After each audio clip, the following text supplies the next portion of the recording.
Hi, I'm Maryjo with Fourth Dimension Healing in Stillwater, Minnesota. I'm also the director of the Center for Crystal in Healing Studies, which is my online school where I offer a variety of online self-paced courses in crystal healing, energy healing, Reiki, as well as a crystal healer certification program. So take a look at the links below to learn more about my online school. Today, I would like to spend a few minutes talking with you about amber.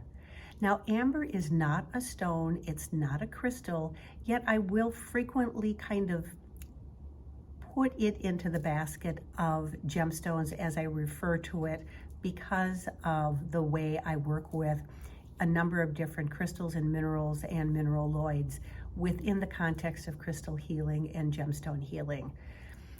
Here is a piece of blue amber. This comes from Sumatra, and it represents, I think it's a good representation of the beautiful kind of shine we can get when we have a piece of amber that is polished. Now you'll notice that it can very easily be mistaken for perhaps plastic or resin. So when you are looking to purchase and acquire amber, you're going to want to make sure that what you're getting is the real deal. One of the quick ways to do it is to just rub that amber, and it will start to get warm and it'll start to get a little tacky, and then you'll have a better sense that that is real amber.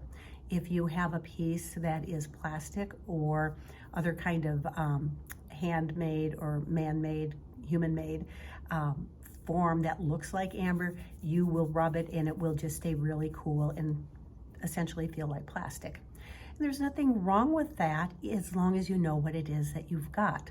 I've got a beautiful bracelet that I was given years ago. It looks like beads of amber. It's not beads of amber. I've always known it wasn't amber, and yet there's a deep meaning as a gift, and I love wearing it. So this particular piece of blue amber comes out of Sumatra, and it gives you an idea of the wide variety how amber can present. Sometimes we're more likely to think of amber as being golds or yellow, sometimes even almost like a pale creamy yellow, particularly if it comes out of the Baltic region of the world. The necklace that I happen to be wearing today is also a strand of pieces of Baltic amber.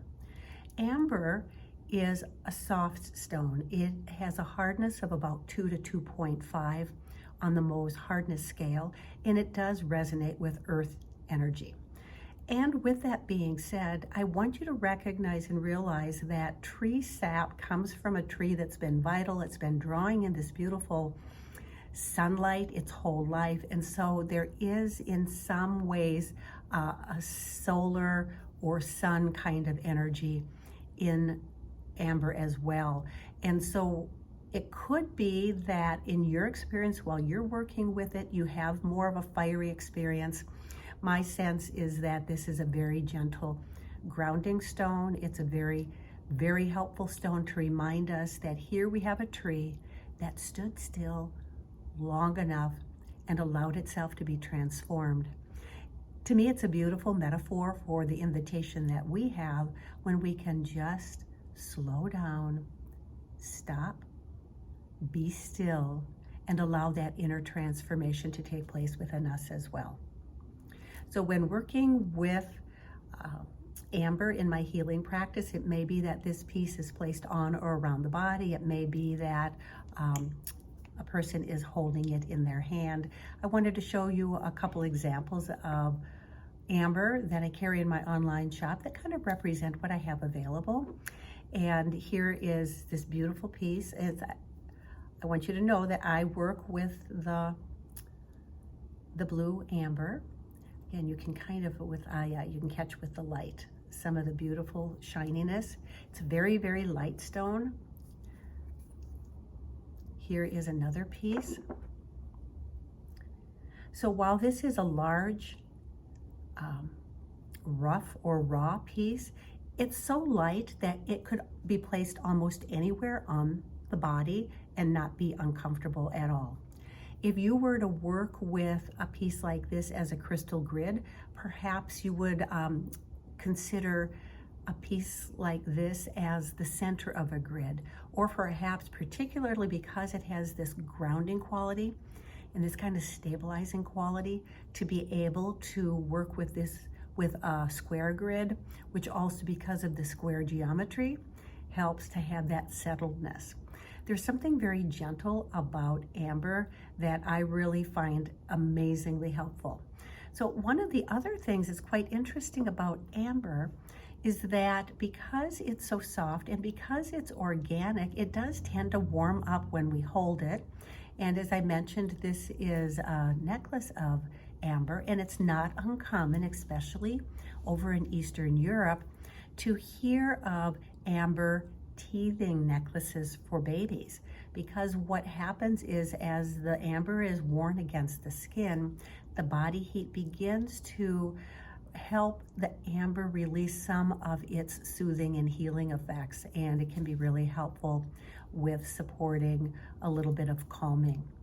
So when working with amber, whether it would be perhaps a piece like this, maybe it's something that you keep inside your pillow, while it is soft, 2 to 2.5, it's not as likely to break in half. But be careful. If you have a very small, skinny piece, I wouldn't put it inside my pillowcase. I might set it next to my bedside table, or this might be next to my bedside table, so that while I rest, I'm able to engage with the properties of the amber. So keep in mind, know that the amber you have is real amber.